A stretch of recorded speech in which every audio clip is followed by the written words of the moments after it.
Welcome everybody, this is our first edition of Bullets and Beer. Yes, two things you shouldn't mix, alcohol and firearms, but hey, we're not shooting this, we're simply making some ammunition.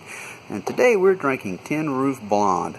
Nice smooth beer. I'm really a fan of the heavier IPAs, but this one is a nice, gentle, afternoon, summer sipping beer. So, no, Tin Roof did not endorse this in any way, shape, or form. And hey, again, don't mix weapons and alcohol. And the recipes that we have here, we're building today some 45 ACP. And we got two different loads. First one is 5.3 grains of Unique, which we've already loaded. This one we're loading is 5 grains even of Winchester 231. Use at your own caution. If you're using this, I'm not responsible for your loads. These load data came from Spear's website. And we are using that charge to push a 230 grain lead, round nose, old school, no frills kind of paper punching bullet.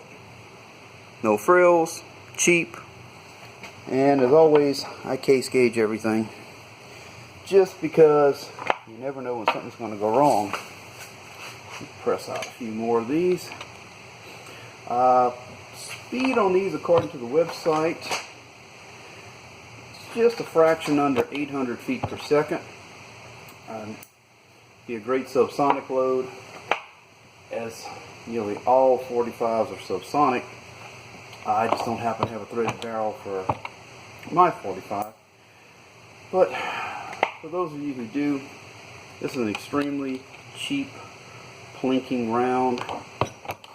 It's not super heavy, and it's nice to just shoot something with a mild recoil when, again, you're simply out, as I used to tell people, shooting rocks and trees. I don't need the most egregious bullet coming out the barrel. I don't need something that costs a fortune. I don't need something that's going to be extremely accurate. Just something enough to go plinking with, because you start loading these high-end bullets and things that cost a fortune to manufacture, and it just costs a fortune to shoot. And I'd rather shoot more for less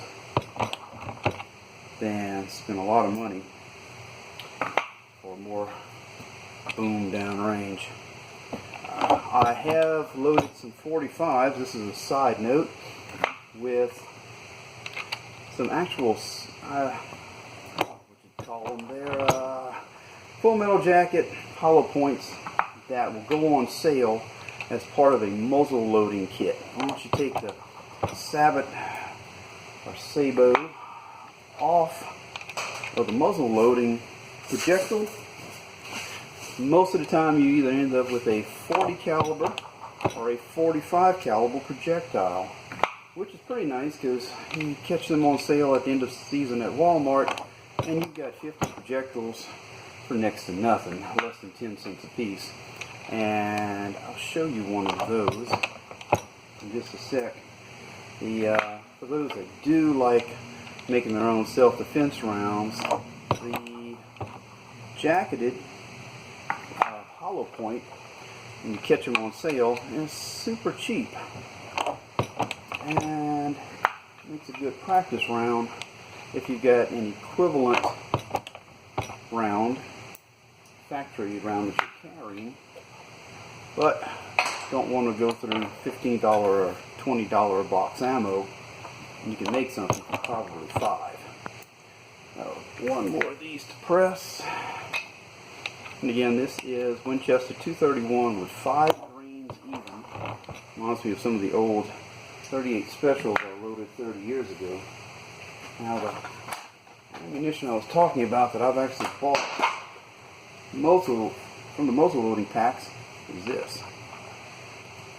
Full Metal Jacket, and designed to be shot out of a muzzle loader. These are 240 grain jacketed hollow points. Box of 50 of these. I caught them on sale. I may have spent $4 on them. I mean, you can't get a bargain like that anywhere else. So keep an eye on Walmart. They love to dump stuff like that.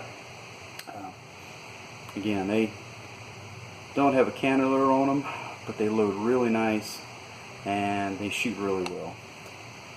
So, until next time, we'll have a different beer, different ammunition, and different loads. This is Dale with Landry's Guns.